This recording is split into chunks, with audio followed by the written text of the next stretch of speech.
की कह भाई, हमरा कक्का बेटा के बियाह नहीं होई छले, बुझलिए। बरख दिन कते बरख बीत गए, हमर कक्का के बेटा के बियाह नहीं भेले। औ बाबू एक दिन देखल के 2-3 आदमी का कपड़ा लत्ता पहिरने, नया पैसन परो गाड़ी रहे चहिरने। ओ बाबा के घर लगन बड़ी काल से छले ठार। औ बाबू बाबा हमर छले दलान पर से पार, तो एगो बड़ी देर से रहे ठार। जखन हम गेलिए बाबा के बजाबै ल तो बाबा छले खेत पर। तो हम कहलिए यौ बाबा कनी चलियो झटै क। तो हम कहलकै किया रे? हम कहलिए यौ बाबा आयल यो अहाँ के नैत के घटक। तो बाबा कहलकै धोबे जल्दी जल्दी तू झटक। हम कहलिए हम किया छै भैयो?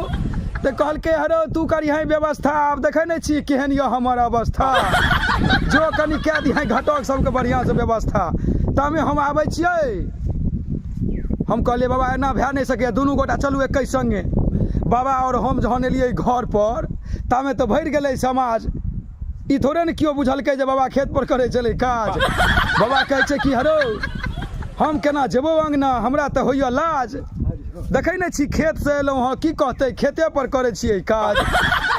आरो बौआ देखे छी दलान पर तो पहले से भरल छौ समाज। हम घुर जाइ छी, हम जाइ छी और रहबो महार पर, तू ओते नेने अइहे घटक। ओ बाबू घटक हम लए के गेलिए महार पर। बाबा कहै छै देखे छियै ई 4 गो जे पोखरि के महार, इहे से चलैया हमर आहार। 3 गो तो हमर छियै, एगो हमर भातिज के छियै महार, इहे से चलै छै सबहक आहार।